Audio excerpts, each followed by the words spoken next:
Teach me something. You want to learn some stuff? Stick around. Grant, teach me something.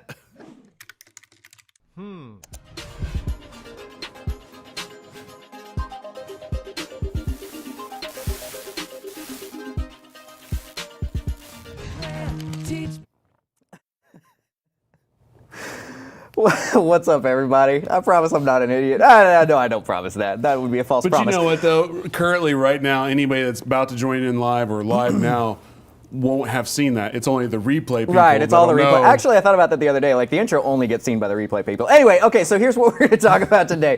Today, we're going to do deal analysis. So here's the thing is that we're really harping on the creative strategies of everything in this because we want people to understand that there's more available to you out there, right? So many people, when you're getting in, wholesaling is the thing, right? It's like, I'm going to be a wholesaler because that's what you hear and that's what makes you feel like it's a little bit more exotic than what's on HGTV. And accessible as well. And accessible and that kind of thing. But there's so much more available to you. I say it all the time. I didn't put a single dollar out of my back pocket into real estate until I had already done 60 deals. I think also it's one thing to think about, and it's a struggle I have with overall programming and of here on Propelio TV is doing content that people want to see. Right. But at the same time, it's like, well, what we want to see is like the more advanced stuff like you and Daniel did, or Thomas, how'd you just put it? Grant and the Boss. Grant and the Boss. Grant and the Boss on Monday, which is a highly advanced strategy. Right. And I would say 85% of the stuff that we've talked about on the Grant Teach You Something has always been like, yeah, you probably need to be in this business 2 or 3 years. Yeah, and that's kind of that is the so I'm glad you bring that is a perception, but that's not the truth, right? And that's kind of why we're trying to push you here is because my very first deal that I did, I take that back. My very second deal, my first deal was I've come to learn is house hacking. You buy a duplex, rent in half, live in half. But every deal I did past that was subject to and wraparound, right? You can do this right from the start. So like you said, guys, I know that like wholesaling is popular. Everybody wants to know how to be a wholesaler. Well, guess what? Everybody wants to know how to be a wholesaler. So you're going out there and you're swimming in the biggest pond possible against all the competition, against guys that have no freaking idea what they're doing, so they're going to make offers that are stupid, but they're better than yours, right? So what's the seller going to do? Are they going to accept an offer that's for $10,000 more? They don't give a crap if you're not going to make money on that deal. They don't give a crap that the person who made that offer has no idea what they're doing. What they care about is the number on the dollar, or the dollar on the bottom line.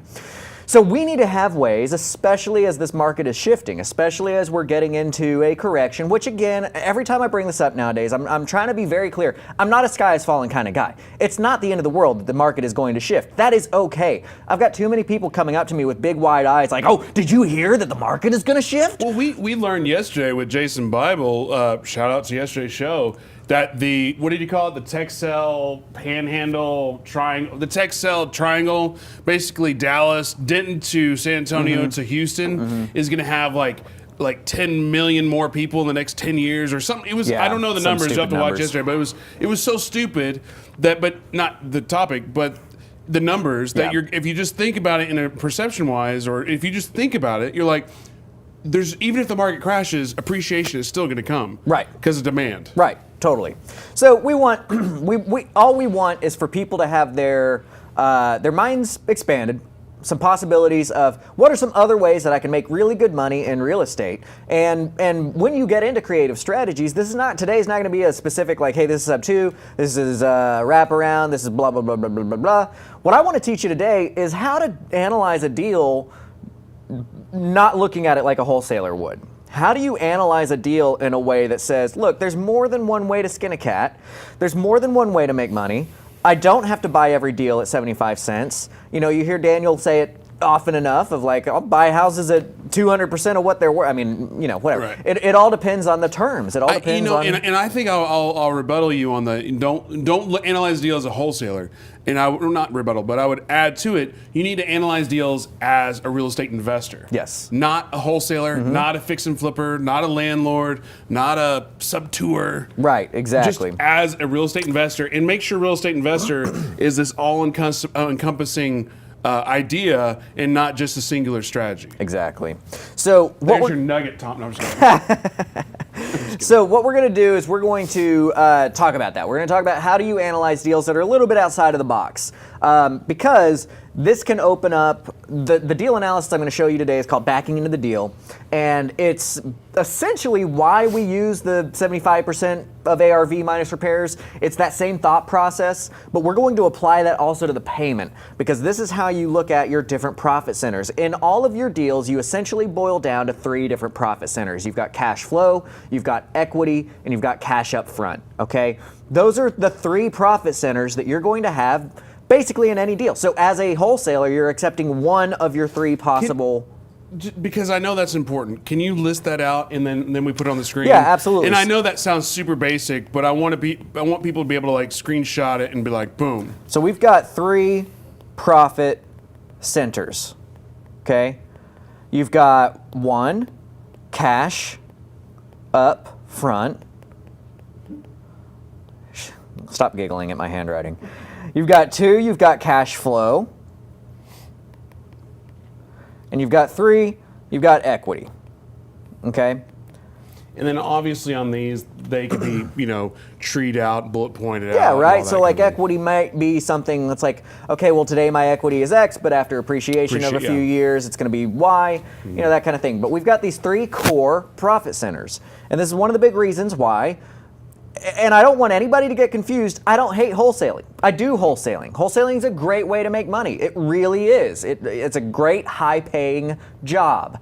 But you have 1 cash center, or profit center from that. You are accepting cash up front, and you are ignoring cash flow, and you are ignoring equity, right? And there's tons of people that have like they have a large portfolio, and then all of a sudden a tornado comes, or all of a sudden all their ACs go out in one swoop. Guess what they're going to do the next month or 2? Wholesale a crap load of properties to build up that piggy bank so they could replace all their AC units. Right. Yes. And yes. Yeah. And that's one of the challenges that you have to face, like in the rental realm. Yeah. So let's talk about backing into the deal. When we start buying houses, and we know, like, kind of traditionally, that when we buy a house at 75% or whatever, what we've essentially done is we've said, look, I can sell my house for 100% of its value, which if it's a $100,000 house is what I'm going to use, because hey, it makes percentages easy and I'm not great at math. So we're going to say it's going to sell for $100,000. Then we back out the expenses that are going to go into that deal. And then we're left with what we can buy that house for, right? You're backing out your expenses and you're backing out your profit. So if we look, a very basic way of describing backing into the deal is this formula right here. We are going to do sale price, okay? Pros. Just own Sale price minus expenses minus profit, and I'm going to just put desired profit, and that is what gives you your acquisition. Okay? And Pretty simple. This is looking from a flip standpoint? This is a general. This is just a general rule. Okay. So this is kind of why I'm phrasing it this way and teaching it in this way, is because I want to give you guys another look. It's kind of like when we talk about doing lean positions, right? And I'm like, guys, bear with me. This isn't going to be the most sexy, thrilling, like, oh, lean position. Oh, great. I don't know about you, but damn. I love me some lean positions. But in order to really squeeze profits out of deals, you have to understand how these lean positions work, right, on certain deals. Similarly here, it's easy enough to say I buy houses at 75 cents, but if you understand the why behind that, you get to apply that why to other deals and other principles, and that's what unlocks more money for you. Right? Mm-hmm. So I'm very specifically saying sale price minus expenses minus profit equals your acquisitions price. I'm going to rephrase that a little bit, okay, now that we've kind of got that core of knowledge there. And we're going to color code this a little bit, and I'm going to say money in minus money out. Oops. I don't know about you, Thomas, but color coding, woo, gets me going. Minus desired, and this is kind of an expense, cash flow, so I'm putting it in, now I'm just throwing things around. And that's what leaves you with your ultimate acquisition price. Okay, so how do we apply this? How do we apply this formula, and guys, like he said, if you want to screenshot that, to hang on to it, screenshot it to hang on to it. This is a good principle. And also, tag some people, share this, comment on this post. Let's help expand people's ability to analyze deals, because day in and day out, the reason why I get the deals I get, honestly, is because a lot of people don't know how to analyze a deal. And one thing, because you just brought it up, one thing I just want to address to both Facebook, to YouTube, to everybody that's watching live, and even on the replays, the whole point of having the show like this, structured where there's a computer out here and I'm always over here looking at comments, is if there are questions, if there are things that need to go into more detail. I try to be kind of the simpleton up here to where, I'm like just before, hey, spell that out real quick. Right. Just so we can slow it down when it needs to be slowed down, but sometimes I forget to slow down. So the reason we do these live shows and not necessarily a pre-recorded and just blast it out is so we can have that engagement. So I don't know how most YouTube live videos work, but on ours, we love the commentary, we love the engagement, and on Facebook, same thing. So if you have questions, if you have comments, if you just want to, talk about how sexy leans are like Brady is on YouTube, go for it. Sexy leans are. Yeah, that's he awesome. said leans are sexy when you're the holder. Yeah, that's true. Yeah, I actually think I got this phrase from him, which is not. I don't think. He didn't invent it, but I like the phrase of lean lord instead of landlord. I like that. Okay, so again, we want to help this community as a whole. You guys know people that we don't know. Bring them in. Help them understand another way of analyzing this deal. So what we've done is, if you look at like a typical, the way that you're used to analyzing the deal, whereas I'm buying at a certain basis minus repairs, that's why that exists. The reason why we've said I'm willing to buy at 75 cents is that, look, we're going to, just for round numbers, we're going to spend 10% on fees. So like now we're walking away with 90%, and then that difference between the 75% and the 90% should be enough to cover your holding costs, your interest, and give you some profit, right? Should we address what a typical like wholesale deal analysis is just for? Yeah, let's. Do you want me to do it just so it's like, oh, Ryan knows something too? Let's do that. Do it. You do that, and then I will write it down and apply it into. He doesn't this. want me to touch his iPad. Okay. Oh, do you want to write I it? want to do it. Okay, yeah. Here you go. Your handwriting's to, better than mine anyway. I want people to drop it. Yeah, drop it. So okay, a typical for me, and it's been a minute since I've done this, but a typical wholesale deal is, you've got the ARV, and then you've got that 75% minus repairs, right? Mm-hmm. Shit, I'm doing what you do. Own it. Repair errors. On the right-hand side, there's a back button and an eraser. I don't care. So that's typically, your wholesale world. But this number here changes on what market you're in, because 5 years ago, that was 65%. I'm sure 10 years ago, that was probably 60 or below. But if you're a wholesaler, you can't be buying at that number, right? Right. So, like, where I learned to do the wholesaling thing was from Jason Riney, which was you start at that 75 minus repairs, but then you go, okay, how much assignment fee do I want? So say this is 100,000 ARV, and it's, we'll say 20 in repairs, so 75%, which is 75K, minus the 20 is 55K, right? Right. Well, if I want to make 10,000 on the assignment, whatever, I got to make an offer at 45, right? Right. It is. I just love your drawing. Oh God, I'm just now seeing it for the first time. Anyway, so that's a typical wholesale deal, and if you want to make it prettier, but I just think it's good to have what people think about. Absolutely. Because the way I always learn it is you back into it. You're like, okay, I've got what the market, what a flipper will buy it at, and then I need to back in my assignment fee. Exactly. If I want to make 5, I want to make 10, I might want to make 20. Right. So you think about percentages from the flipper standpoint, but then you think about, okay, let's just think about cash point. What do I want to make? Absolutely. And so what you're drawing out for us right there is, we're basically starting at so the steps 1 through 5 have been taken care of for us through tradition. Steps 1 through 5 are we need to back out our closing costs, we need to back out the fact that we're paying interest, we need to back out our profits and that kind of stuff. And a lot of that is based off of that percentage, that 25%. Yeah, absolutely. So when we look at this deal, and this is why I'm saying money in versus money out, and I'd like for you guys to really try to train yourselves into thinking in those terms, because I do personal mentoring, right? So I've got like these one-on-one relationships where I'm training people, and this seems to be a tripping point for a lot of folks, and I think that that's one of the things for us to realize is the pros. This is not what trips us up. We're not tripped up by thinking about, hey, we've got buckets of money and that money is going to go someplace. That money is coming in and then that money has to get spent. And that money's getting spent on our cash flow, on our profits, or on our expenses or whatever. So retrain your brain. If this is difficult for you to think of it in those terms, try to really be thinking of it like that. In terms of that, what's interesting is like you're always going to have problem. There's always going to be some problem in this business of, oh, I don't have enough money. But guess what happens when you have too much money? You need to be able to place that money. So if you have, case in point, $4 billion you want to place, what's the problem? Having money or having what'd you call it? A product, a placement?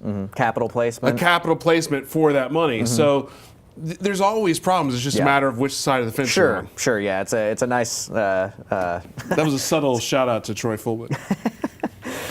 Okay, so let's get back into this. So we've got, I think we've kind of explained the wholesaler's mentality. I've kind of given you the idea of what's going on that side. Now let's look at it from a creative standpoint. Let's look at it, how is this going to make you money? When you're looking at a deal, how do you decide if there's thin margins, if that's a deal that's worth doing for you?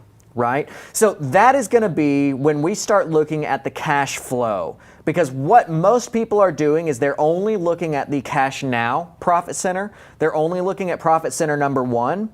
Or they may only be looking at profit center number 3, but that's rarer for that to be the case.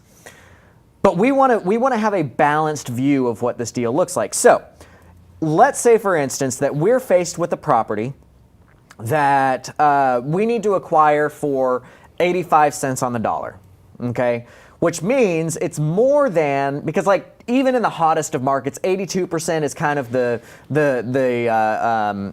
highest it's going to go. And when we start talking about percentages, I'm going to explain what I mean by when I say 82%. What does that mean? 82% minus repairs? Right, 82% of the ARV, the after repair value, right? So what would it be worth once it's fixed up? We're going to take 82% of that, and then we're going to back out the repairs, and that's what we can buy it for. Right. Okay. And usually, and again, it's been a minute, but 82% is usually for a landlorder that's going to be holding it. Yeah, because a flipper, 82%, that's pretty damn tight. Right. Yeah, you have zero room to make any kind of error at all. That's somebody that's buying on volume. Right. Or a landlord. Yeah. So when we have a deal that is being approached and maybe they owe more or they need more, it's not even that they owe more, it's just that their foot is down, right? How many times do you make an offer that's just not high enough for them to want to move? We need to start looking at how can we cash flow this property. I have deals that I literally have zero equity in, okay, literally, but I'm making $700 a month on them. These are deals that most of the people in this audience would pass up on. Most of the people in the real estate investing community would pass up on, but because we were able to look at it more holistically. The creative side, yeah. On the creative side, it's like, look, I don't care that I don't have equity in this deal. I'm not equity negative. I'm not underwater on it. Well, Daniel did a case study, I don't know, probably a year ago. It's on one of these videos where literally it was a short sale, but the banks had it, in limbo for years on years, and it literally had negative equity, and it was at any given point was just like, okay, take your house back, but made over $100,000 on this property. That's awesome.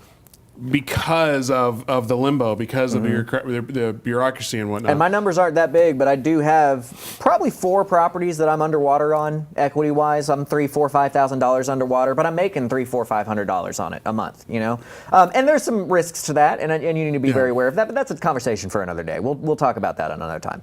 So let's look at our situation here, okay? So I'm going to first draw out just kind of a situation that we're faced with. We are faced with a property whose ARV is $100,000, okay? And the seller will not accept less than I'm going to put acquisition price. The seller will not accept less than $85,000. Now, for the sake of simplicity, for the sake of what we're doing today, I'm acting like there's 0 repairs that need to be done on this property. I'm acting like there's not even an underlying mortgage necessarily. And you're acting like you don't even have to clean it. Actually, you know what? Yeah, and we don't even have to clean it. And I say that I'm acting like there's no underlying mortgage. I'm going to change that. I am going to act like there's an underlying mortgage, and we're just buying it for what they owe. Okay, I think that will probably be our simplest way of doing this. So I'm going to say that this $85,000 is going to be at a bank at 4.5%, and it's got 28 more years on it. So how many months is that? 28 times 12. 10B2. 336. So we've got 336 months left on it. So if we look at this, we've got an ARV of 100. We need to acquire it for 85. And this person's payment now is where payments really matter, because we're going to look at cash flow. It's 85,000 at 4.5%. So we're going to do 85,000 at 4.5%, which is already in for 336 months, which means, 85,000. Which means that we have a PI payment of $445 a month. PI. Now, PI stands for principal and interest. If you guys want to learn about this calculator, which you should, you need to go to propelio.com/academy, sign up for the Propelio Academy, and click on my Sub 2 wraparound course. One of the very first videos that's on there, I think it's number 3 or 4, is a full course on this 10B2. Hands down, I get the most feedback from that video about the calculator, because people are just like, holy crap, I had no idea how much money was being left on the table. And it's so simple. It's so simple to understand how much money you could be making. So go right now, or not right now, go after this video to propelio.com/academy, sign up, watch that video. And real quick, just to slow it down real quick, not in a mean way, but just is what it is way. For Aaron, after repaired value is simply like the market value of the house when it's ready to be bought, sold, moved in. Think of a brand new home that's ready to be moved in immediately. So when you take a fix and flip, or you take a house that's like distressed, you have the distressed value, or you have the distressed house, the value of it then, and then if you painted it, you fixed it, you did all the sexy things to it, and then you made it shine into this, the cocoon, the butterfly. It's the butterfly version of that. So I don't know, I'll probably make it more confusing. It's a peacock, and you need to let it fly. Yeah, you just let it fly.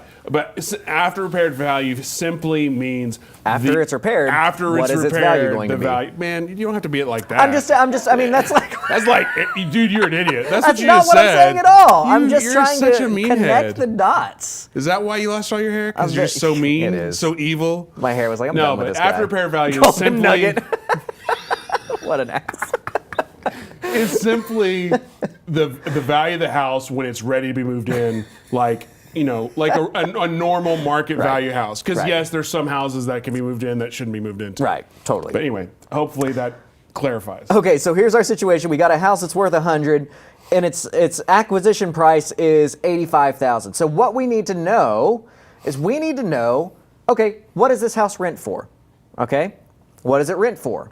So when we're doing creative strategy, and especially with seller financing, we sit in this wonderful middle ground where we have one side of the circle that is for the retail sale, which is selling it on the open market. You get a realtor, you put it on the MLS, you sell it. That's what we refer to as realtor, or as retail.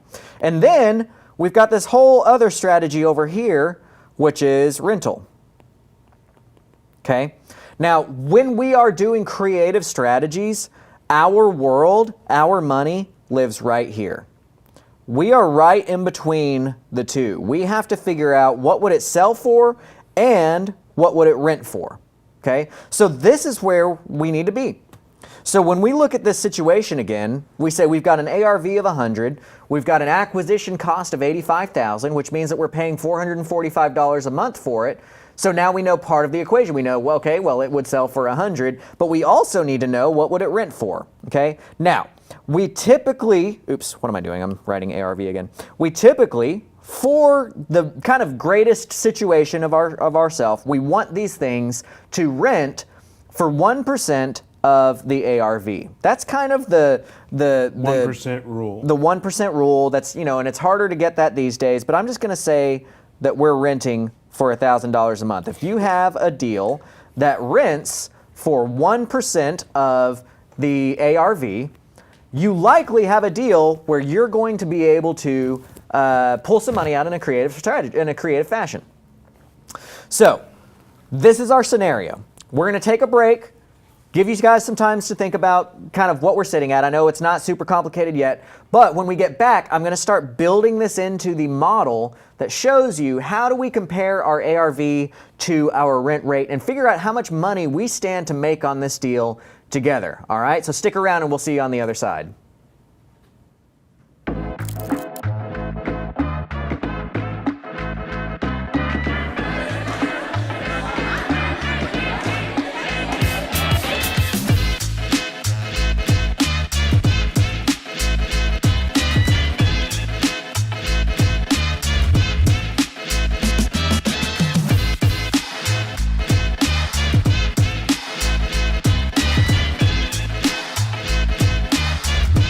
All right, and we're back. So here we go.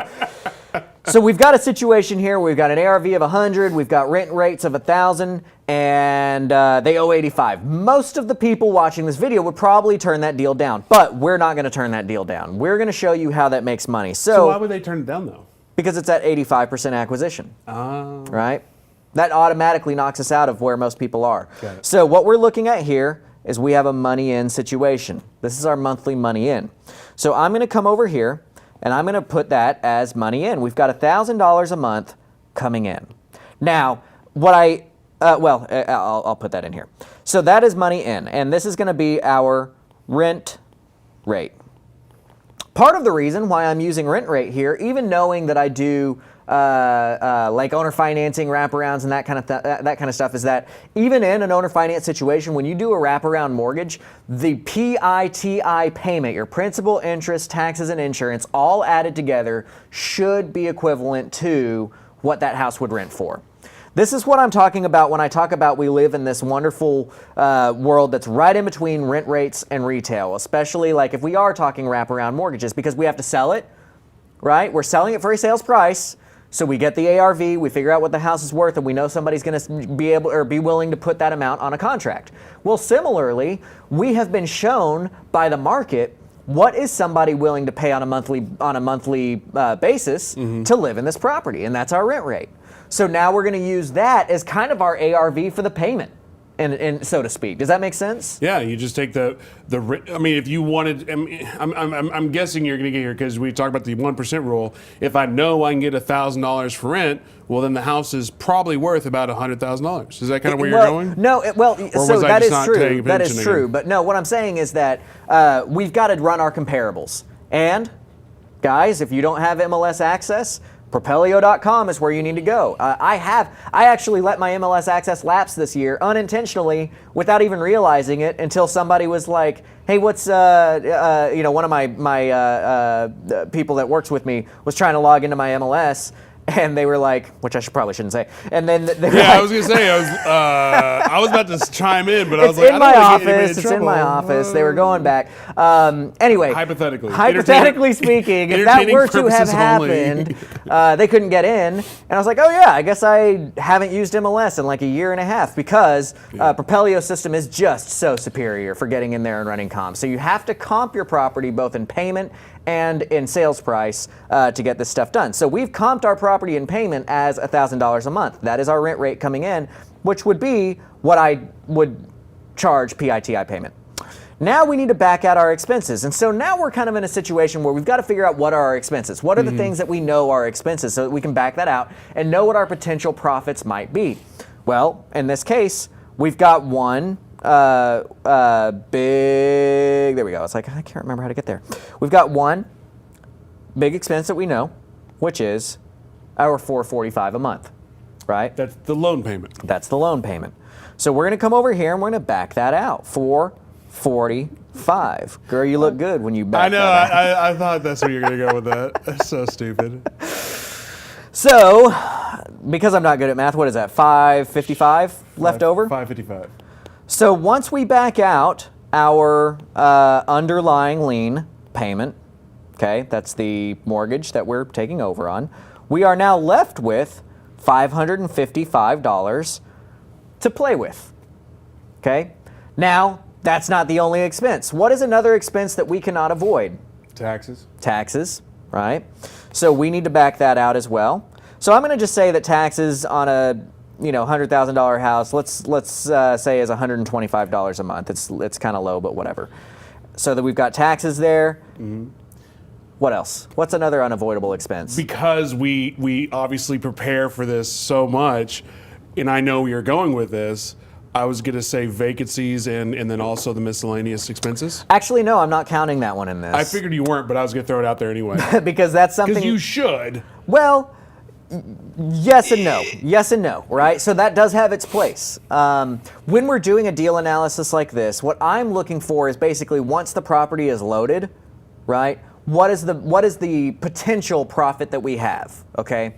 Because like if we have vacancies and stuff like that, if we were looking at rents, yes, those vacancies have to play into that. But we want to know what our potential is and then accept if that potential is okay with our like overall needs and stuff. But what do we, so think about our payment. The underlining lien payment, you've got the taxes. We've got PIT. You have interest. Insurance. I mean insurance. Thank insurance, you. Yeah. That's so what I I'm just going to, for easy numbers, say there's another $125 in insurance. Okay. So that knocks off $300. Right? No, that knocks off $250. I'm an idiot. So $250 from $555 would be $305, right? I'm very publicly getting math wrong. 555 Let's say yes. minus 250, 305. Guys, so I have to use the most advanced calculator known to man to do simple math. Hey man, it's a skill that you lose, right? I don't do math in my head anymore because... Matt Smith, capital expenditures, like any improvements? Yes, right? So I'm not counting that right here, right? So bear with me because we're not getting into that side of things. We need to know what our because capital expenditures are a fluctuating cost for the most part. Now, when you're doing rentals, we'll talk about that here in just a second. But that's I actually said it first, Matt. You just said it better. Yeah. We can't forget to give Ryan credit, guys. I need my ego boost at some point today. Yeah, there was one too many times that I tried to do math in my head and I was like super confident about it, and then like come to find out a day later I was wrong. So I don't even like try to do math in my head anymore. So we got the PITI, or have we yet? Yes. I'm just gonna stop trying to say things. I'm just trying to get it back on track. I know. Okay, so we've got $305 coming in as our like possible net here. Now that 305, what does that represent? It should be cash flow. It's your pocket change. It's your mailbox money. Yeah, that's what that should be. And this is where strategy matters so much because now we know what our potential, like best case is, that 305 is there for us, right? That's our potential cash flow on this deal. Well, I was just going to say, and one thing, if you don't have rentals or if you're new to this business, because I know there is a couple people here watching for the first time, thank you so much for joining us. Most people think when they're a landlord or those landlords, they're making so much money. Oh, they charge $1,000 a month. They're making $1,000. Are they? Right. They're really not. And so who watching is a landlord, okay? And I want to know, if we've got guys watching, girls watching that are heavy into the landlording space, what do you calculate for your capital expenditures on an annual basis? I'd like for you guys to comment that. Because guess what? I'm not a big landlord. I got 2 rentals. I don't like rentals. They're good. They're in there. They have their spot. They have their place, right? Again, kind of like wholesaling. I know I'm talking down at wholesaling, but I'm really not. It's good. It has its place. I just want people to understand where these strategies fit in. You gotta have your niche, though. Well, you do. Yeah, you got to have your niche and stick to it and focus, but also understand why you're choosing that. So like in Arizona, we did this mastermind in Arizona. When's the next time we're going to be out in Arizona? Yes. Do we have a date? Okay. So we did a little mastermind in Arizona, and there was a guy in there that was getting started, and he was really wanting to get into wholesaling. And, I was kind of beating him up about the wholesaling while still trying to say this over and over again. Look, there's nothing wrong with wholesaling. If you want to choose to be a great wholesaler, go be a great wholesaler. But you should know why you're choosing to be a wholesaler and the reasons that, like the positives and the negatives of that, and then make your decision. If you know what you're passing up on the other side and still choose to be wholesaler as your primary niche, sweet. that is a great decision for you, right? If you know similarly what a wholesaler can do and you choose to go another route, sweet, that is a great decision. But always be open to understanding that the deal is going to tell you, like in this deal analysis, it's going to tell you how to best make money on it. And that's what we're figuring out here. I do have two good comments on this. One is management fee, so that is a potential thing. Because if you have one or two rentals, you probably should just do it yourself. But once you start getting 10s and 20s and 50s and 100s, you probably need a manager or a property manager to take that care, because you're not going to want to field 100 renters. Sure, right. Another one was Tom Chin. After PITA, cash flow is only half the net. Tom, if you would, I would love to know where the other half is going. I'm sorry, I don't understand. Can you repeat that? He said after PITI, cash flow is only half of the net. So I think what he's saying is only 305. You're really only getting $150. Oh, okay, gotcha. Where's the other $150 going to? Yeah. Okay, I see. Yeah. Okay, so this is why I have intentionally led us down this road with only using the expenses that I had, because this is our best case scenario cash flow, right? Now, what we've seen is a lot of people chiming in with what would happen if we were renting this house, right? This is one of the reasons why I want people to understand what they're truly signing up for when they sign up to have a rental property. That 305, that if you had owner financed this property out, would be your net cash flow, is now getting chopped up by more fees. That 305, that in a wraparound owner financed scenario would be your net, would be your I'm going to go buy groceries with this $305 this month, is now being appropriated to management fees and capital expenditures, right? The AC went out. AC went out. The couple got into a fight and slid the glass door and it broke, right? The daughter dumped in, or the kids dropped all the paper in the toilet, and the toilet exploded, and the piping's broken, and all that stuff. And then you've got stuff like, hey, it's a 1-year lease. What happens for that month? Let's look at that, just that alone, okay?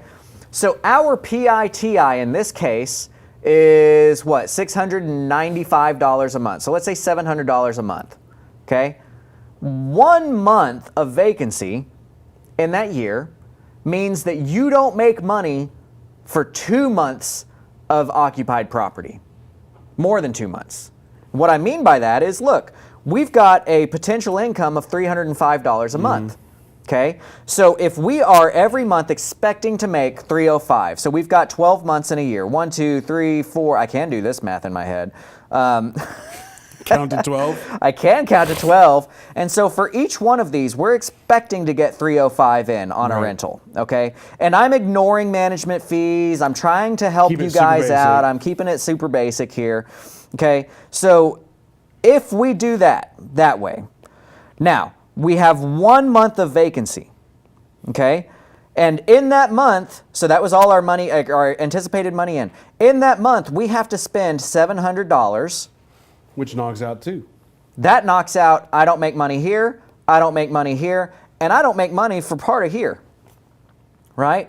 Because we've got 100 and, whatever, 100 and, 200, or whatever, $100. this is embarrassing. Anyway, we've got some of this money knocked out. Okay, so in that, there we go. So then we're like, thank God, we finally get a tenant in there, right?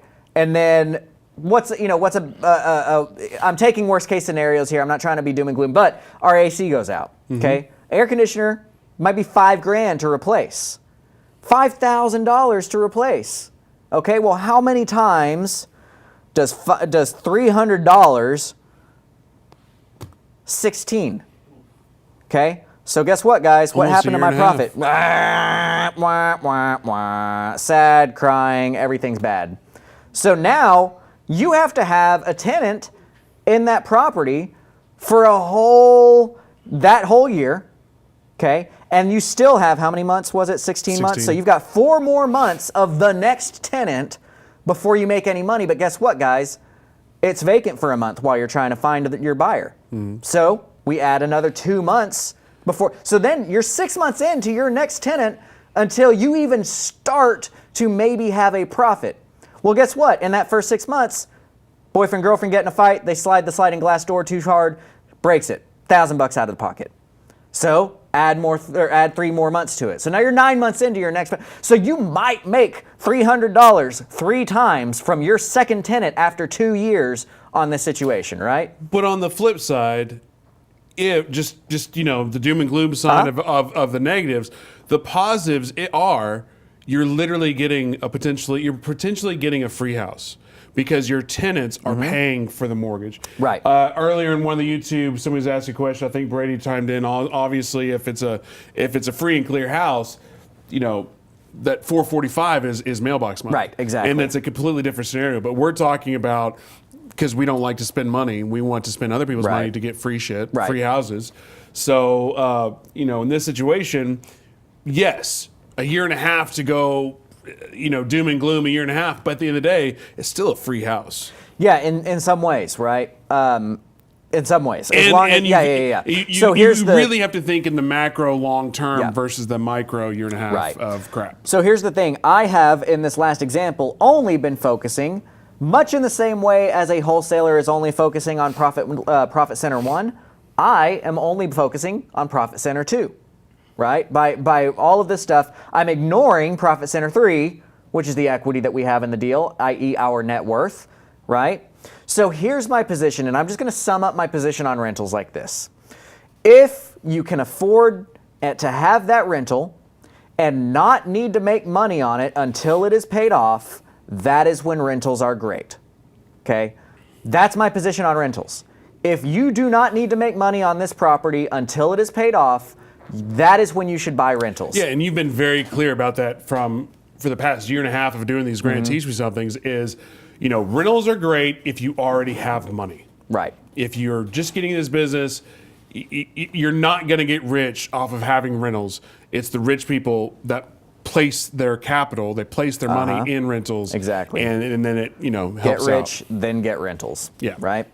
So now we go back to our backing into the deal situation, right? Where that potential income of $305 a month was getting chopped away in the rental side, and we're only looking at cash flow. And again, if you can afford to sit there and not have to make money off of this deal until you've got it all paid off, sweet. Especially if we're taking over on this deal at 4.5%, you're getting great terms on the acquisition side, you're all good.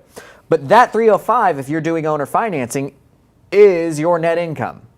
Okay? That gross income is your net income on owner financing stuff. And that's what allows us to make these decisions. So let's kind of expand this situation out a little bit. One of my rules of thumb is that I want to be broken even in 18 months. It's called my 18-month rule, all right? So we're going to take another break, and when we get back, I'm going to start talking about the rules of thumb that kind of go into creative acquisitions that are looking at deal analysis in this way. And then we're going to start addressing more of your questions. So if you have questions on this, we will get to those. Please drop them in the comments, and we'll see you right after this. And we'll get to the meat of this whole thing, right?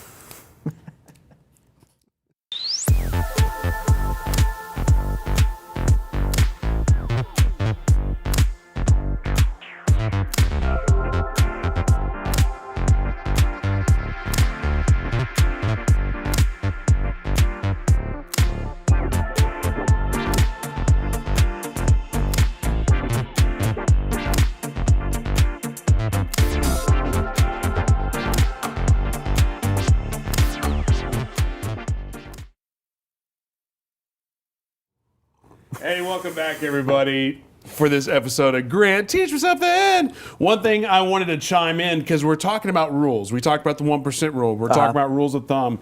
In real estate, all rules are broken, and it's always a case by case, and there's always those 2 magic words. What are those 2 magic words? It depends. It depends. So even though Grant is going into some rules of thumbs and some rules here, grain of salt, always go through that filter of it depends. Right. Back to you. Absolutely. So rules of thumb are made as a rule of thumb because they are made to be broken. We have to always, everything is being cycled through this view of our 3 profit centers.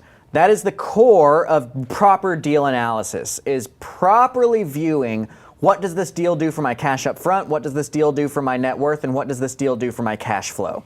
Okay? Everything goes through that. So one of my rules of thumb that I mentioned was the 18-month rule. And what I mean by that is that if we do this deal and we acquire it for $85,000, and that means that we're going to owner finance it out and we're going to have a net cash flow of $300 a month, if, let's say when we bought it, they were $5,000 behind in payments, okay? So we acquired for 85 grand, and then we had to put $5,000 into it. Now I'm ignoring the $10,000 that you would get as a down payment. Again, I'm trying to make this as very simple as possible, but what I'm getting at is that at the point in time that we have the property loaded, we are what I call net negative of $5,000. We have $5,000 on the market that has not yet been reimbursed to us. And when you say loaded, you mean occupied? Occupied. Mm-hmm. Thank you. Yeah, occupied and income producing. So I'm going to say that we're in a situation that when we get it loaded, occupied, income producing, we still have $5,000 out on the market that we want to be reimbursed. Part of my deal analysis after I back into this deal like this and I see what my net income would be is I want my cash flow to get me back to zero within 18 months. So in this case, if we're making $305 a month times 18, that would be $5,400, $5,500. Which is more than the 5,000. Exactly. Oops, I just turned off my screen. Which is more than the 5,000. So, how you like that? I actually did some math in my head this time and got it almost right. I tried to choose a number. In this particular deal, this would be an acceptable parameter deal. I'm down with this deal. You're ready to go Yeah. because it meets your personal rule of thumb of 18 months of getting your money back. Exactly. So what this means, just to expand that out, is that I looked at a deal. I said, "Hey, this person owes $85,000. We got to catch them up with $5,000. I'm gonna be underwater by $5,000 by the time I get into this deal." And actually, here, let me do it this way. Let me make that a little bit more realistic. We've got $5,000 we got to put in. And I've got to put in $10,000 to fix up the house because it does need some cleanup, right? So we've got $15,000 out on this deal, okay? Well, then we sell it for $100,000. We get $10,000 as a down payment, so that knocks out 10 of what we just paid. But now we're net negative by 5. So my question is, can I make that money back in the next year and a half? And the answer is yes.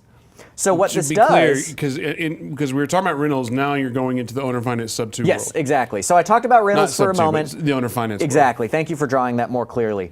I talked about rentals for a minute and saying, look, we've backed in, we've seen what our potential income is. You would obviously have to take out your capital expenditures and you would have to take out your management fees. And if you are okay with that answer, move forward with yes on the deal. Yeah, and that's something that you could Only you can legacy, decide. give to your children, give Right. to your grandchildren, build this huge empire of rentals that you can give legacy to your whatever. And spoiler alert, so on CreativeCashFlow.com, this week will be up. My tech guy was actually sick last week. We were just talking to him. But on CreativeCashFlow.com, I have a series. It's just a 2-part series called A Road to Retirement. And I will show you, if I were to ask you right now, and I'm gonna let this hang for a minute because we're on a delay and I want to get your input. How much money do you want to be able to turn over in bed and say, you know what, today I'm done. I'm not going to do work anymore. I'm just making the money I'm making passively. I'm good with that. What is that dollar amount to you? Please chime in. Please chime in the comments and tell me what that dollar amount is that you need to be making passively on a monthly basis. Not saying that you will retire, but that you can retire, okay? And how far away from today do you want that to happen? All of them. All of the dollars, all of the money. All right. All of the money. Good. All of the money. So you guys chime in and tell me what your answer is. What is the dollar amount you want passively, and how long from now do you want that to happen? And Ryan, if you would let me know as some people answer that, and then I'll give you a spoiler alert on how that Minimum works. 15,000. Okay. So 15,000. Didn't get a time frame.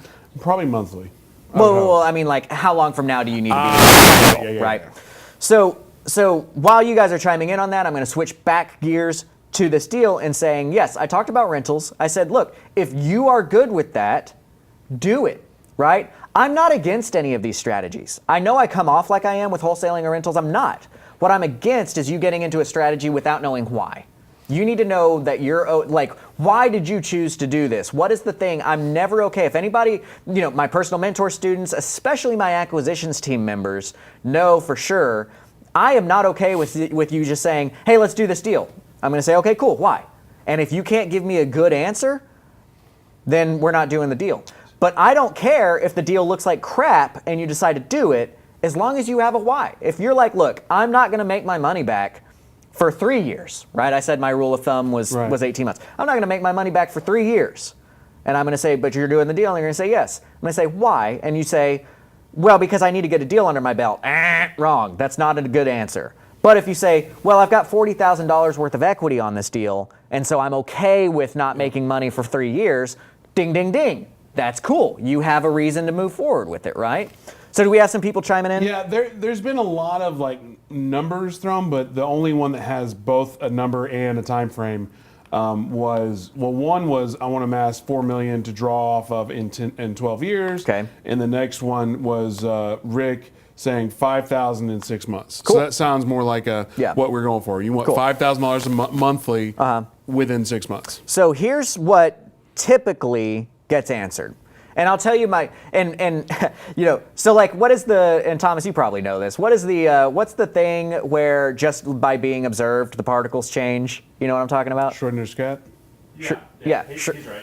Yes. Boom, y'all. Boom. Ryan knows stuff too. Yeah, girl. Just by knowing that your answers are going to be viewed by everybody on Facebook is probably changing these answers. 99% of the time when somebody answers that in a one-on-one situation, it's $10,000 in 10 years. That's the 99.9% of the time everybody says they want $10,000 passive in 10 years. The spoiler alert, when we're talking about having a huge portfolio amassed to pass off to our children and all that kind of stuff, the spoiler alert that I teach you in the Road to Retirement is you have to buy a house a quarter for this next 10 years for that to work. 4 houses a year. And then in 5 years, in half of that time, you need to start mixing in a rental, I think every other quarter, maybe a quarter. And what you will end up with is about a $6 or $7 million portfolio. I can't remember what it is. You'll start having $10,000 a month in cash flow at that 10-year mark. And long story short, which you'll learn in that module as you go look, is that over time, because of how things work, you will actually move up to making $56,000 a month in passive income. And then it will start coming back down because all these owner-financed deals get paid off to where you end up at like $25,000 or $26,000 a month. But I think the key takeaway there is, well, yes, you could make a ton of money, but the key takeaway, what Grant just said was, a house a quarter. A house a quarter. So you're talking about like 4 deals a year. Right. And because I know here if you go to meetups, if you watch these shows, people are talking about like 10, 20 a month. You don't need that. House. A house, a quarter. Being realistic, right?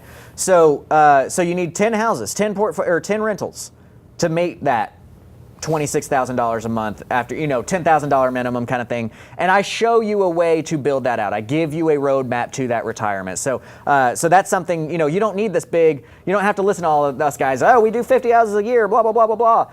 That's not needed.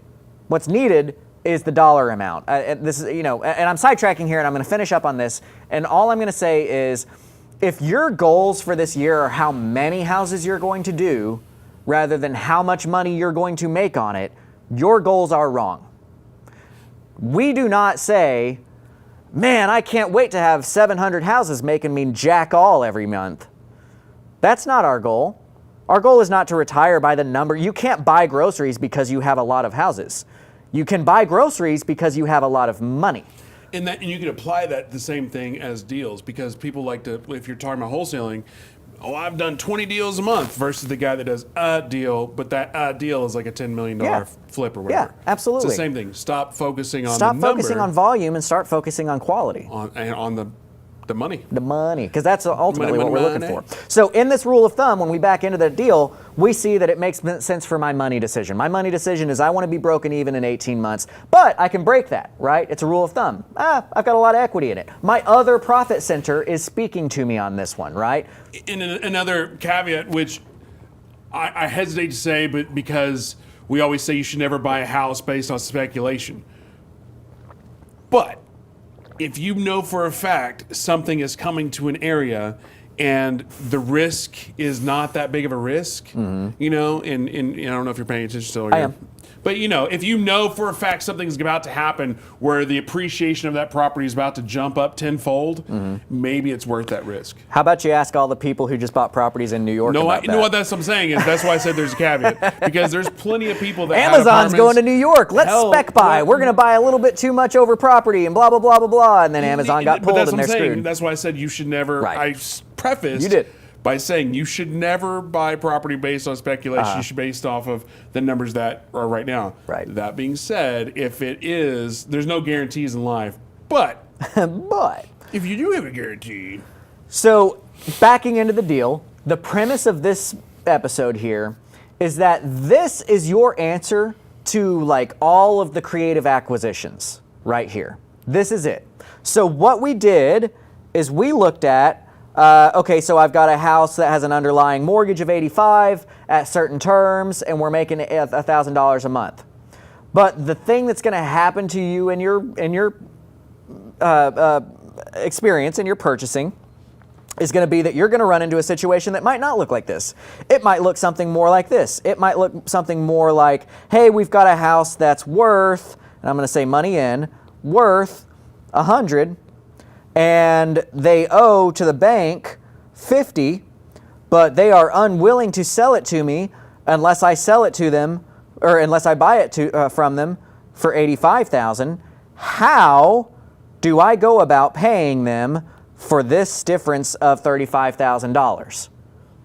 Backing into the deal is the answer on something like that. So I'm going to kind of blow, in the interest of time, I'm going to kind of blow through this answer, understanding that in the Propelio Academy, I will expand on this quite diligently. In the CreativeCashFlow.com Academy, I'll expand on this quite diligently, and we're going to give you the opportunity to ask questions. But let me just show you the end result of how backing into the deal works like this. So let's say that on that 50, this 50 is at 4%, and it has 28 more years left on it. And so that means that the payment is now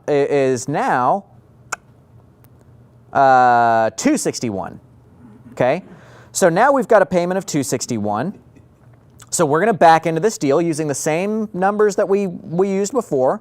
So we've got $1,000 money in, and this is going to I am going to now switch to owner financing, PITIN.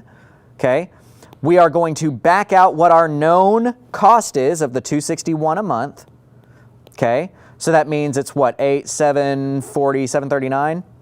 So now we've got a 739 number to play with, but we also have to back out taxes and insurance. So we're going to back out I'm going to say $239 to make my life easy. And now and this is going to be taxes plus insurance, and this is going to be PI on the underlying lien. So now what we're left with is $500. And this is what I like to call our play money. So with that $500, I know I have $500 to pay this person $35,000. So I've got a $35,000 principal balance I need to pay them. I need to give them $500 a month, or I can give them up to $500 a month. So my first step, if I'm backing into this deal, is I'm going to back out. I have a minimum requirement being in air quotes, of $150 a month in cash flow. But it's a personal decision. That's a personal decision, right? Absolutely, absolute personal. This is a scenario known. I can absolutely, if I work my numbers out and like I don't have the room to make that 150, I'm not gonna make that 150, right? I might adjust that, or I might say no because I absolutely need that 150. But I'm just showing you how this process of backing into the deal works. So now we're at $350 a month in play money. This is what we have on a monthly basis to pay our seller this money right here. So I'm going to knock that out. I'm going to say $350. $350 is really what I would like to use. So now what I'm going to come over here to do is I'm going to say I need to pay my seller $35,000. And I have $350 a month to do that with. And I typically like to offer them 4.5% interest. So that would mean that I'm paying them off in 10 years, 10 and a half years, 125 months. So I'm actually going to round that up to 126. My payment to them is going to be $349 a month. So in 10 and a half years, I'm going to come back here. I'm going to say I'm going to pay them $350 a month for, or at 4.5% interest for 126 payments. And there we go. We solved our problem. We're taking over the 50. We're paying them another $35,000, $350 a month. So we're acquiring a house at 85% of the value, which is not an acquisition model that should work in the cash world because you need to buy at 75 or 82 max. So we just surpassed our max and made $150 a month in cash flow on it in a property that is non-recourse lending because it got into our LLC, right? And we were able to buy with zero money down.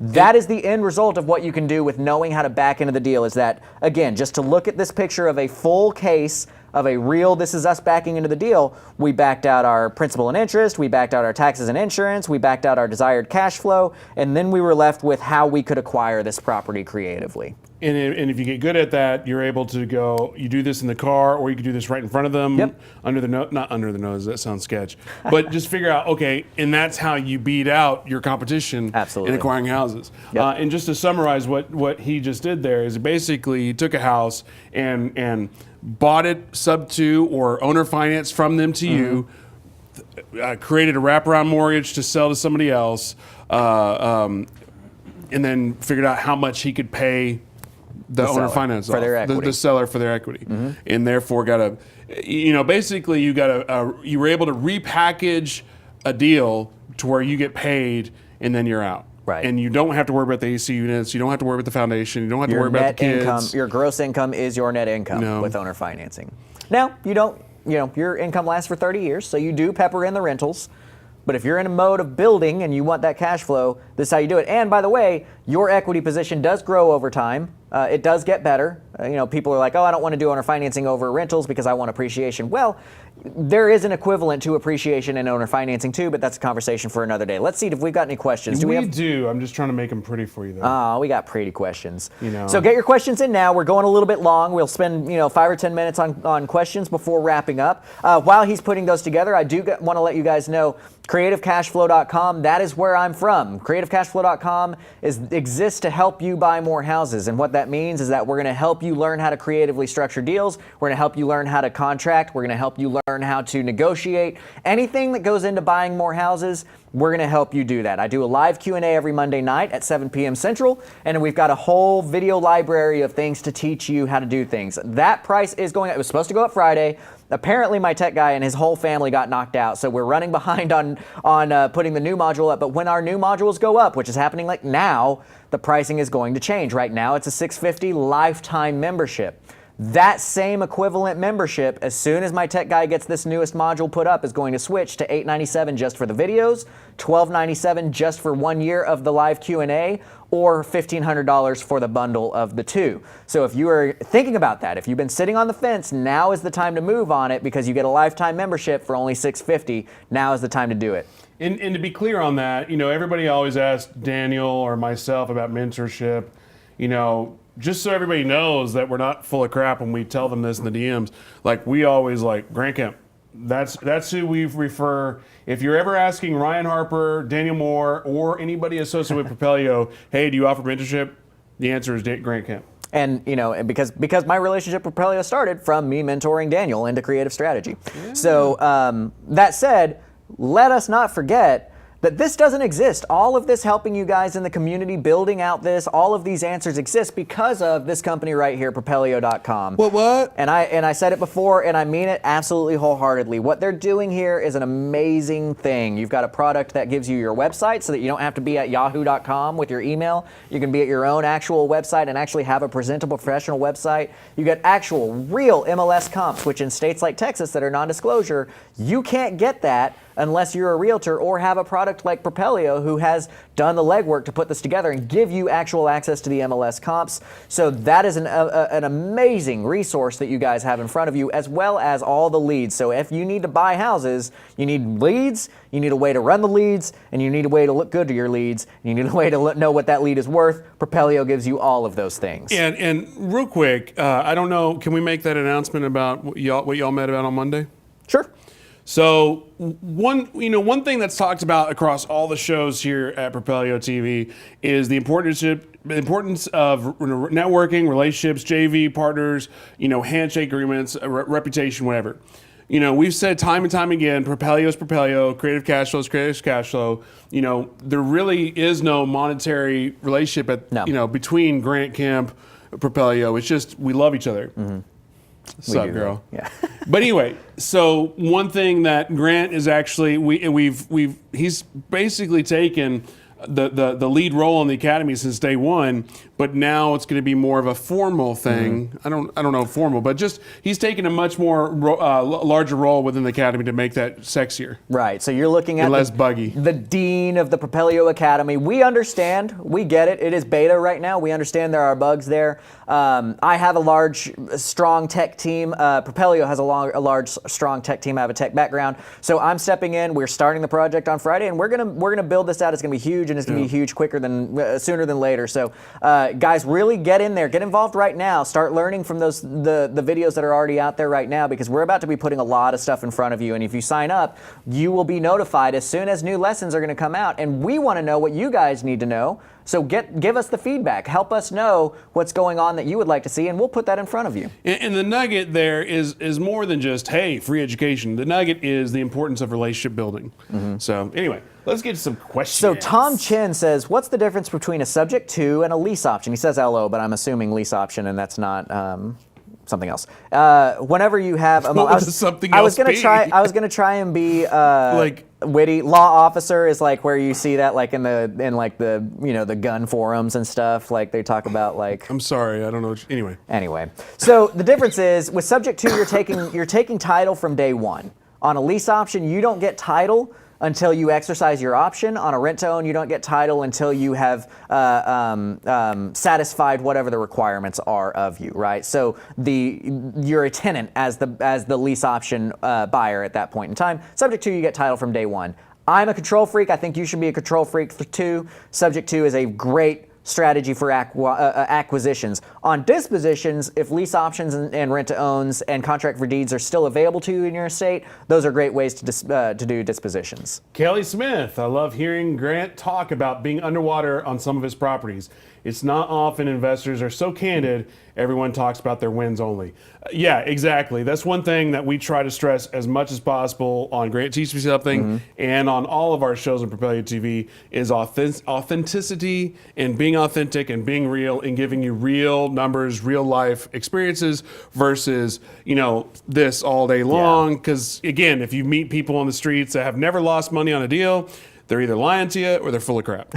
Well, and there is a third option, which I touted that I never lost money on a deal for many years, because I never lost money on a deal for many years, and then I stopped being able to tout that eventually. So it's going to happen to you. But yeah, absolutely. You need to be very aware of who you're listening to, and the realities of this business are not everything is always the biggest win ever. And the reality of this business is, so like, and I've got a lot of respect for what Corey and Pat are doing with their, anti-guru spiel and show me the HUDs and all that kind of stuff. I can show you lots of HUDs where it looks like somebody's made money, but they actually lost money. It's not until you even see the freaking P&L, the profit and loss statement, to actually know if somebody's made money on a deal. So take everything with a grain of salt, guys. When people are out here flashing their cash, flashing the checks, Tim Harridge came out on a comment post one time in a very brave way and saying, like, making fun of these guys. He's like, guys, I can show you a check right now for $98,000 that I got from the title company. We lost $120 on the deal.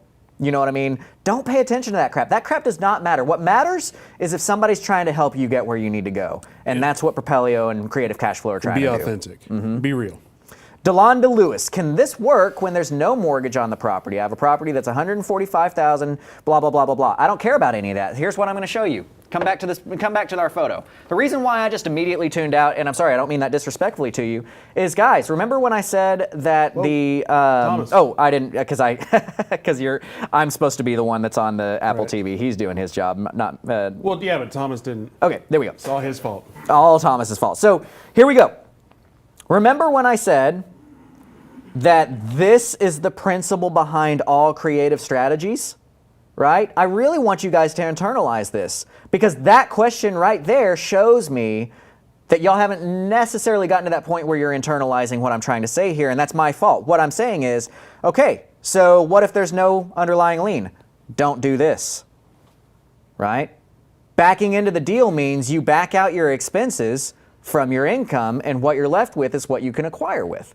This is why I'm trying to train you the principles of the thought process. And forgive me, I'm not trying to be too harsh on this, Delonda. I love that question because that is the most logical next question.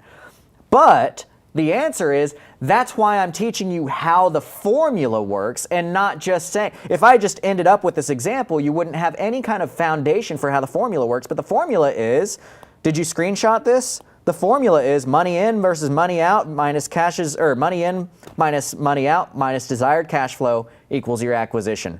Where in that money out does it say it has to be an underlying lien? Where in that money out does it say that it has to be a lien to your seller? Where in that money out does it say that it's not a tax lien that you're paying off? Where in that money out does it not say, you know what I mean? Whatever the money is that's coming in is your money that's coming in. Whatever the money is that needs to go out is the money that needs to go out. You are left with the money that you have to acquire that deal with this formula. That's why this formula is so simple but so powerful. All right? So if you want to take back over the Apple TV, we will hammer into some more questions there. Thank you, Delana. That was a great question. Christian, so in what case would it be better to be a landlord instead of owner financing? Do you want to answer that for me? Well, on this one, what I will say is I'll just subtly plug, and I'll drop a link later, that we actually did a funny mock debate between Grant and Daniel about this. At the end of the day, it's you look at your own personal finances and look at the deal itself. What are your goals? Like if you would rather have $150 a month for several years, and then that goes up to $300 or whatever. Or do you want to have houses paid for as a rental? And only you can decide. It's just a matter of you deciding where you're at. That wonderful "it depends" answer. It depends. And here's my other caveat to that.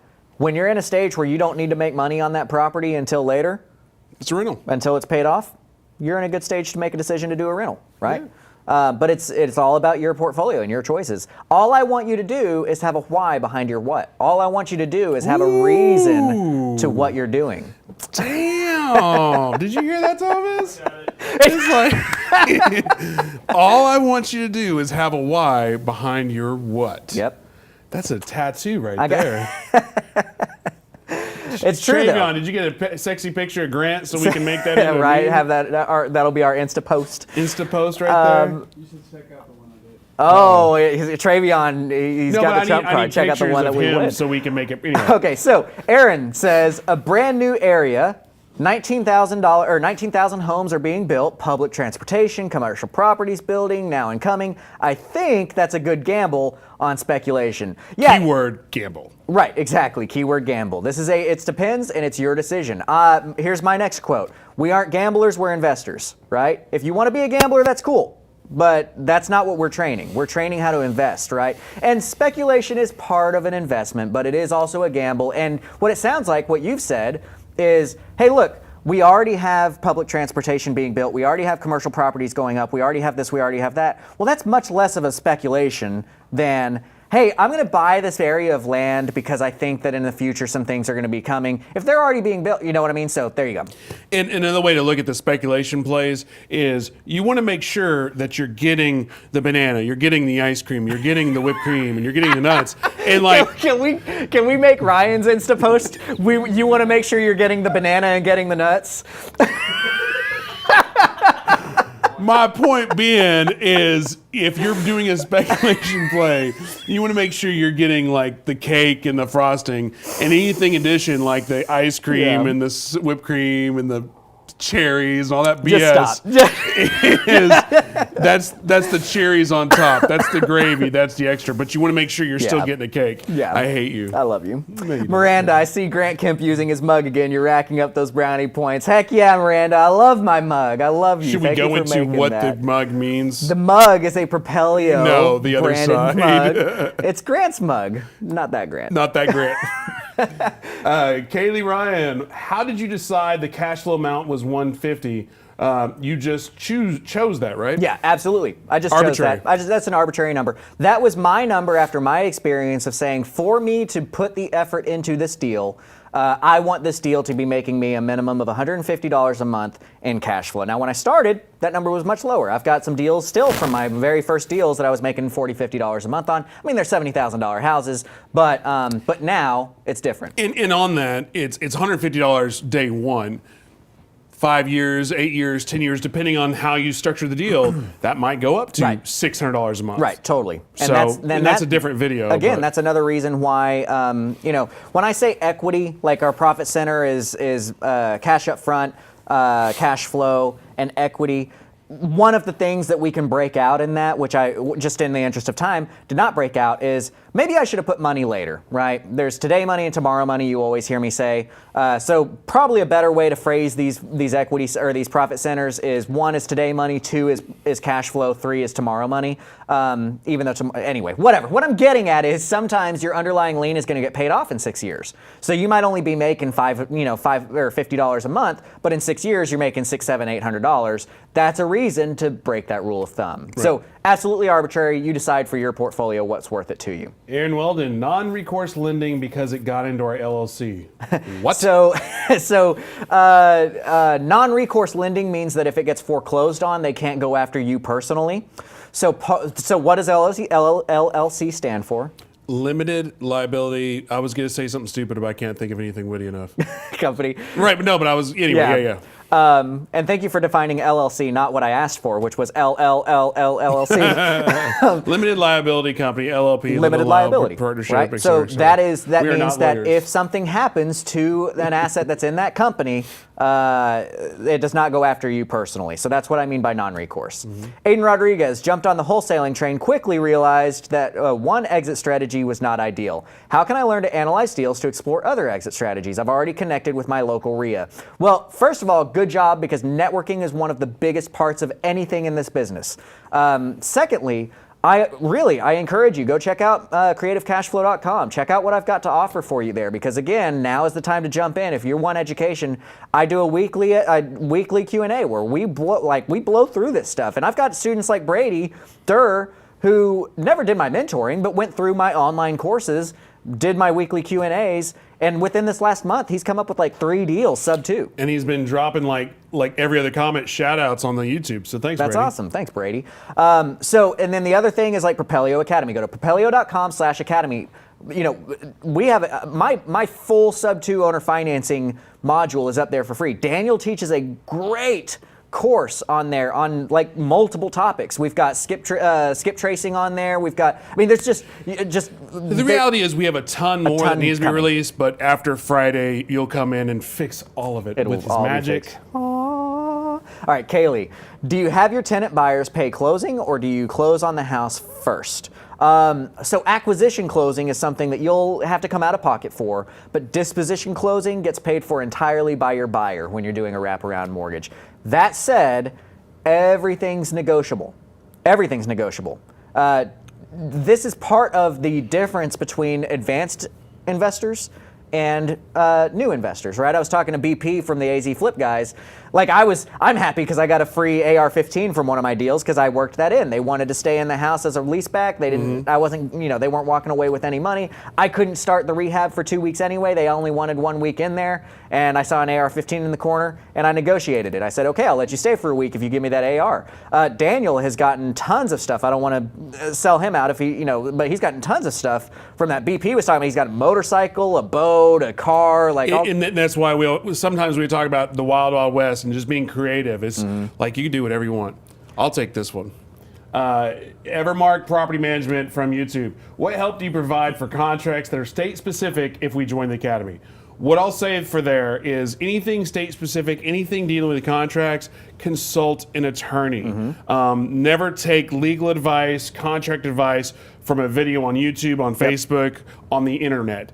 find a valuable attorney, go network in your local RIAs, and figure out who the best real estate attorney is in your market for real estate. And your Facebook groups, local in your Facebook groups, and find an attorney. So on that one, I mean, I know that's kind of a cop-out answer, but it's legit. Well, and I'll give you a less cop-out answer, which is still legit, which is, and actually, by the way, anybody watching this nationally, if you go find somebody that specializes in this attorney-wise, would you tag Propelio or tag me in your local group? Like, if you find that, tag us, let us know, because we need those resources as well to put that out. But what I will say is I'm actually paying the exorbitant money to get white-labeled contracts for all 50 states through the genius Mr. Matt Aycock. So Matt and myself are working together on building that out for you guys. I'm not there yet. But all of the members of my academy will have sub 2 and wraparound contracts available that are state specific within this next 12 to 18 months as we push out more nationally. But the key thing there is Matt Aycock is an attorney. But Matt Aycock is an attorney, a brilliant attorney, and he will be pushing. Basically, the way we're going to do it is we'll say, hey, we're going to go into the state. He's going to go figure out all the laws in that state. He's going to plan an office in that state,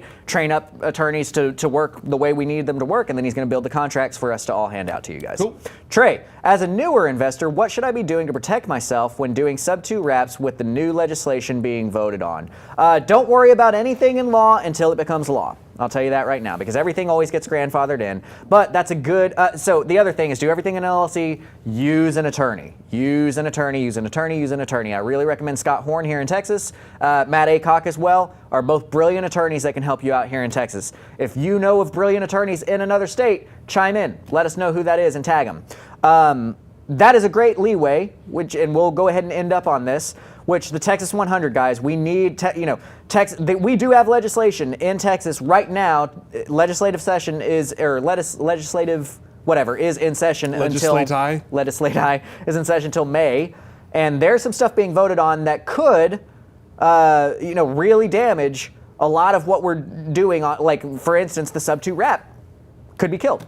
That doesn't kill sub 2, that doesn't kill the wrap, but the combination of the two could be killed. There is some stuff we need to be aware of, so I really, really, really, really implore you, go to Texas 100 and join. We need you to join because we need the lobby efforts in there to protect investor interests because we are helping consumers at the end of the day. There are snakes out there. We want to legislate them out just like anybody else does, but we want to make sure that our lawmakers understand how big the hammer needs to be to hit those guys without accidentally killing some other strategies. And to do that, it's done through lobbyists. So check out texas100.org. Also, March 5th and 6th, we are all marching down to Austin for the symposium so that we can actually sit in front of the lawmakers and talk to them ourselves. And we will have our lobbyists there to coach us on what needs to be said, how this all works. So please, please, please join in on that as well. So guys, this has been a really good episode. Is there anything that you want to... Finally. It's like, we're talking about, anyway, it's like, just talk. Don't let me in. Sorry. It's like, this show's great. I forgot this was Ryan Teach Me Something. No, I'm just saying, it's like, let me chime in. You're like, hey, let me go to the dismount. And like, it's like, I have some stuff I want to say. What you got, baby girl? Bye. No. I just want to give a special shout out to Aaron Weldon on Facebook. As a newbie, as somebody new in this business, it's hard to be new because you don't know what you don't know. The best advice I would give to you, and this is going to sound like a completely self-serving sort of plug, but just start watching. We have so many videos on YouTube and Facebook. Just full immerse yourself into this business. Read as many books as you can. Watch as many videos as you can. Podcasts, YouTube, go to networking events. And once you start absorbing all this, a lot of this will make more sense. So, but keep doing what you're doing. Ask those questions, watch the live videos, chime in, and more information will come out. But I just want to say welcome to the community and thank you for watching because this is your first time with us. Had a lot of people on YouTube, a lot of people on Facebook. Thank you so much for watching. As far as final thoughts for this video, for me, for deal analysis is it all comes back to just, you have to have your personal numbers. You have to have your goals and really figuring that out. And just, as always, be creative. Think outside the box. Don't be boxed into a specific strategy and really get out there. As far as what we got going on, Grant plugged us a lot. So Propelio.com. If you've never tried it, you know what? Try it. It's free. It's 7 days and go from there. Comps, leads, websites, all the cool stuff. Yeah. But that's all I got. What about Creative Cash Flow? Yeah, CreativeCashFlow.com. I think I've explained well to you guys. You know, I've got a really big stick up my rear about making sure that you get to where you want to go. And so let me help you do that. That's what we do through CreativeCashFlow.com. So I appreciate you guys joining in, especially those of you who are new here. Don't forget to tune in next week. We do this every week, every Wednesday at 11 a.m. Central. We will be right here teaching you something. So thank you guys for joining in, and we will see you next week. Bye! Hey everybody, I'm Ryan with Propelio. If you like what you saw, please subscribe. Turn on those notifications and stick around for more. We have tons of content like this all over our channel. So if you want to learn more about real estate investing, stick around, watch Propelio TV, and we'll see you later.